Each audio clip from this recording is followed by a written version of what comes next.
नमस्कार, मैं हूं तान्या कसौधन और आप देख रहे हैं ए न्यूज टुडे। बालू माफियाओं के द्वारा बिहार पुलिस के सब इंस्पेक्टर प्रभात रंजन की मंगलवार को हत्या कर दी गई थी। इसके बाद जमुई के एसपी और डीएम ने कहा था कि इस पर हम बहुत सख्ती से निगरानी कर रहे हैं। उन्होंने ये भी कहा था कि इस घटना में शामिल अपराधी और बालू माफियाओं पर बहुत जल्द कार्रवाई की जाएगी, लेकिन उनकी निगरानी को चुनौती देते हुए बालू माफियाओं के बालू लदे अनियंत्रित ट्रक ने अगले ही दिन फिर जमुई में ही 2 युवकों को कुचल दिया। जमुई अस्पताल के चिकित्सकों ने घायल युवकों को पटना रेफर कर दिया था। गुरुवार को घायल युवक की मौत पटना के एक निजी अस्पताल में हो गई। युवक की मौत की सूचना मिलते ही जमुई के सांसद चिराग पासवान पटना के उस निजी अस्पताल पहुंचे।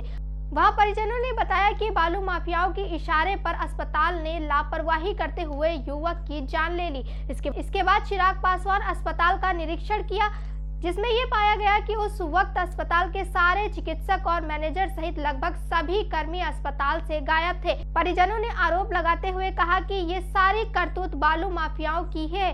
इसके बाद चिराग पासवान ने बालू माफियाओं के साथ साथ उस निजी अस्पताल और उस समय अनुपस्थित सभी कर्मियों पर एफआईआर करने की बात कही। इस दौरान वहां पर काफी तनातनी का स्थिति बनी रही।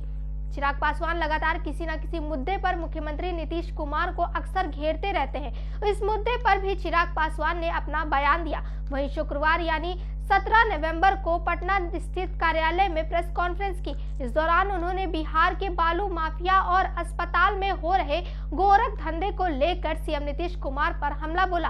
आपराधिक घटनाओं का भी जिक्र किया। चिराग पासवान ने तंज कसते हुए कहा कि मुख्यमंत्री नीतीश कुमार के व्यवहार से लोग हंसते हैं। आज ताड़ी बेचने वाले जेल में हैं और माफिया बाहर है। चिराग पासवान ने कहा कि प्रदेश के लिए दुर्भाग्य की बात है, आए दिन किसी न किसी को दुख देखना पड़ रहा है। इसका कारण सिर्फ और सिर्फ बिहार सरकार है। बिहार में लगातार आपराधिक घटनाएं घट रही हैं। हमारे सीएम को कुछ फर्क ही नहीं पड़ रहा कि कौन जी रहा है और कौन मर रहा है।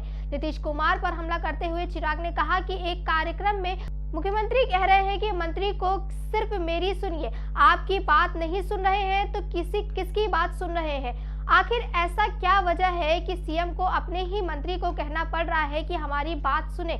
वहीं दरोगा हत्याकांड का जिक्र करते हुए उन्होंने कहा, जमुई में कुछ दिन पहले हुए दरोगा प्रभात रंजन की हत्या को लेकर चिराग पासवान ने कहा कि इसका कारण बालू माफिया है। बिहार के हर जिले में अवैध तरीके से बालू खनन हो रहा है। बालू टेंडर की प्रक्रिया में भ्रष्टाचार हो रहा है। सीएम आज है, कल सीएम पद पर नहीं रहेंगे। नीतीश कुमार को लेकर चिराग पासवान ने तंज कसते हुए कहा कि मेरे सीएम को होश है, कृषि प्रधान प्रदेश है हमारा। आने वाले दिनों में बिहार सुखाड़ प्रदेश बन जाएगा। बालू खनन खुलेआम हो रहा है, प्रशासन के संरक्षण में हो रहा है, किसी को कोई फर्क नहीं पड़ता। सभी सरकारी और प्राइवेट अस्पतालों का यही हाल है। डॉक्टर के अभाव में जान चली गई। चिराग पासवान ने कहा कि पूर्व मुख्यमंत्री जीतन राम मांझी को विधानसभा में नीतीश कुमार ने विधानसभा में अपमानित करने का काम किया। तुम ताम की भाषा और से कहां आ गई? बच्चों से हम लोग आप कहकर बात करते हैं। जीतन राम मांझी तो उम्र में आपसे बड़े हैं। मुख्यमंत्री के व्यवहार से लोग हंसते हैं। वहीं मुख्यमंत्री पर निशाना साधते हुए चिराग को अपने पिता रामविलास पासवान की याद आ गई। कहा कि जब मेरे नेता वेंटिलेटर पर जिंदगी मौत से लड़ रहे थे, तब हमारे मुख्यमंत्री को इस बात की जानकारी नहीं थी। हमारे नेता को हमेशा से मुख्यमंत्री ने अपमानित करने का काम किया है। 2005 में भी हमारे नेता की पार्टी को तोड़ने का काम किया है। इनको लगता है कि रामविलास पासवान का खून है, कैसे आगे बढ़ जाएगा, उसको तोड़ो। मुख्यमंत्री नीतीश कुमार के दबाव में घर खाली करवाया गया था। आप आंकड़े निकाल कर देख लीजिए, 67% अत्याचार बढ़े हैं मेरे मुख्यमंत्री के शासनकाल में अनुसूचित जाति जनजाति वर्ग के ऊपर।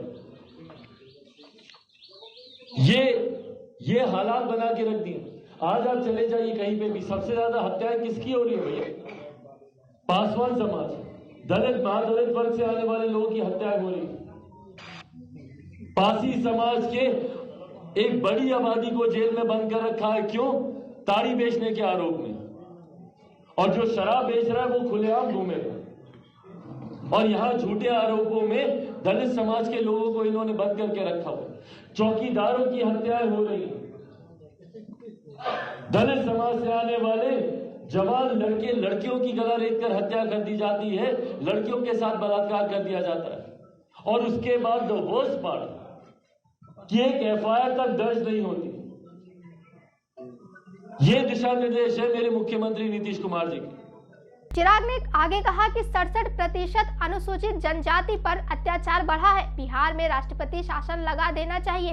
पार्टी के शीर्ष नेताओं का एक प्रतिनिधित्व मंडल राज्यपाल से मुलाकात करेगा। बिहार के हालात से अवगत कराया जाएगा।